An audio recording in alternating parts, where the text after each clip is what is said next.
Need for Speed Payback car list. No. Need for Speed Payback muscle car list. Newsflash, douchebags. It's that time again. A new video, a new discussion, a new topic where Bourne shares his opinions and invites you very fine people to share yours. Now, I've always said I'll give credit where credit is due. And friends, today, yes, today, credit is most certainly due. But not before we remind ourselves why. Now, one of the things that I wasn't too happy about regarding Need for Speed 2015 wasn't just the lack of classic muscle cars, it was more so the lack of diversity and variation in terms of classic muscle car brands.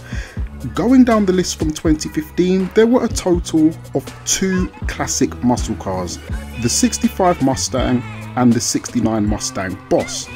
Now, some of you may point out that there was the Unicorn, but if I'm not mistaken, that was just a variation of the 65 Stang.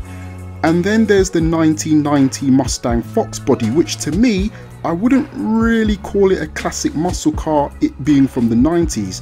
Now, I accept it's obviously open to personal interpretation, but I'm of the belief that the term classic should be attributed to any muscle car up until the 80s and no further. The Fox Body was more so retro than classic. Now, as you can see from the list, not only was it minuscule in size, but all cars listed above were Mustangs. What about Dodge? How about Chevy? No love for Pontiac? Now, as a London boy, I rarely ever get a chance to see American muscle cars on our streets over here, and to be honest, it's the same throughout the rest of the UK and Europe. Oddly enough, I actually saw a red GT 500 parked up on my road a couple of months ago. Left-hand drive, so it was certainly all American, and I remember standing there with my mouth wide open and the groceries falling out of my bag. Now, I do prefer classic over modern muscle, but just seeing one of any kind was definitely an occasion. Well, at least for me it was anyway. Now, for those who may not be in the loop, the wiki fan page for Need for Speed Payback has a detailed car list, and looking at what's been posted, I'm extremely pleased to see a shift in mindset towards embracing more classic muscle cars this time round. So I guess now would be a good time to go down that list.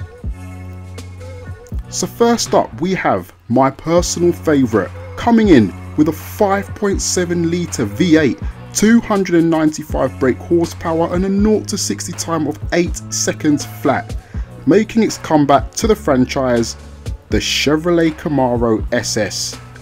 Oh joy, joy and happy days, this is the one car I was so hoping to see come back to the game. I absolutely adore the 67 Camaro.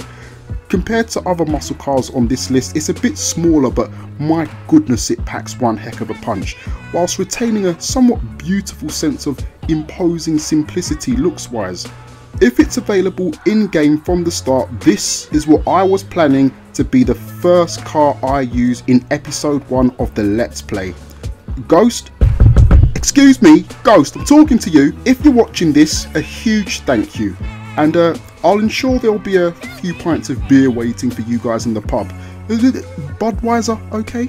Okay, so next up, we have what I think is many of your favourites and arguably one of the most iconic and popular cars ever made. Allow me to unveil Brutus, the 1969 Charger RT, courtesy of the lunatics over at Dodge.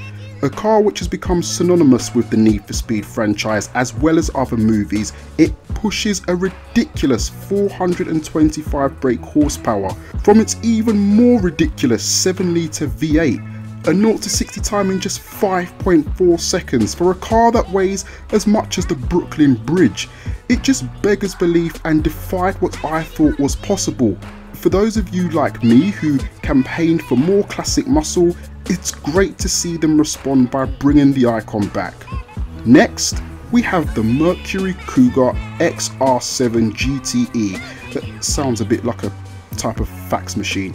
Now, I saw this in the trailer in one of the chase scenes, and I'm pretty sure many of you guys did as well. Now, as some of you may know, I wear glasses, and for a reason. The fact that I thought I was looking at Ken's Unicorn when looking at the rear shot of this is a very good reason for me to go and get my prescription updated. A new eye test is long overdue.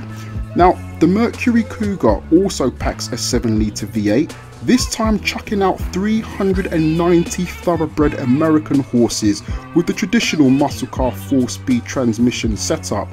This is a car I've never used in any game before, and due to seeing it with those flared wheel arches, I am intrigued to get my hands on it to see what customization options are available. A fine selection.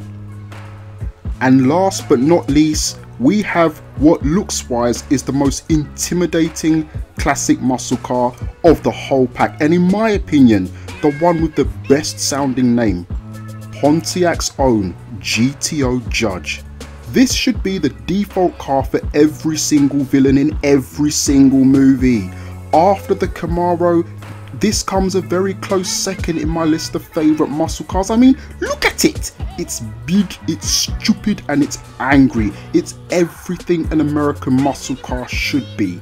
A 0 to 60 time of 6.5 seconds with 366 brake horsepower being pumped out by its 6.5 litre V8. The Judge weighs a colossal, as near as makes no difference, 1600 kilograms. If you were walking home at night and somebody slowly crept up on you in one of these before revving that engine, you would have to be given CPR and brought back to life via shock pads on your chest. I'm looking forward to trying to take the Judge on. Right, now I also want to give a special mention to the Wick Regal Gnx. Now, it's similar to what the Fox Body was. As I mentioned, it's more of a retro than a classic muscle car, as its birth date was 1987. But essentially, we're looking at a 3.8 litre turbocharged V6, 276 brake horsepower and a 0 to 60 time of 5.3 seconds. Small, compact, practical, but is more than capable of pulling your pants down and giving you a wedgie if you ever try to take liberties with it behind the wheel. Now, in terms of derelicts, we've also got the Chevrolet Bel Air Sport Coupe from 1955, a 4.6 litre V8 with 162 brake horsepower, a 0 to 60 time of 0.7 seconds with a 3-speed manual transmission, all packed together in a nice front engine rear wheel drive setup. Now, I'll admit I know very little about this car, but the fact that it's actually a derelict, the fact that it qualifies for every available build type in the game, including super build, means that this is a sleeper that is not to be slept on. And speaking of derelicts, of course, making its comeback to the game, the 65 Mustang itself. Listen, the credit is due. And Ghost, you guys, I tip my hat off to ya. The credit is most certainly being given here, from me at least. It's about quality, not quantity. Not only have they listened and delivered on one of the key aspects that the community asked for here, but crucially and most impressively, from the main list, not including derelicts, we have 4 different cars from 4 different manufacturers, which is a positive step in the right direction compared to just using one manufacturer as in 2015. I've said this before and I'll say it again, a good car list is a diverse car list, and from the looks of things, we could be being treated to one of the most diverse car lineups in recent times, and I dare say I'm speaking for many of you here when I say that this has to be a good thing. And with that being said, friends, that just about wraps things up for this episode. As always, I encourage you to share your thoughts and opinions below in the comments section. What do you think of Ghost's newfound love for muscle cars, particularly classic muscle cars as we covered in this episode? Is it something you're happy about? Are you a fan of classic muscle cars, or would you have preferred them just stuck to just modern only? There's no right or wrong answer here. As always, guys, it's just a friendly debate to encourage you guys to have some dialogue with each other. I will be dropping the next episode in the Need for Speed Underground 2 playthrough in the next few days, so stay tuned, stay locked in for that. As always, check out all the other discussion videos that I've got up on the channel. There's plenty of them. All details of that will be in the description box.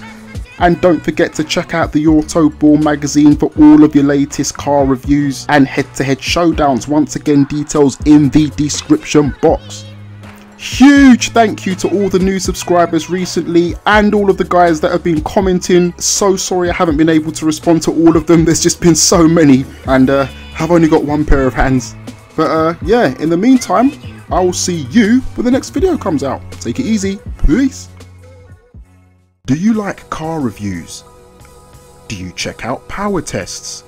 Are you a fan of head-to-head showdowns? How about having them all tied together in one convenient place?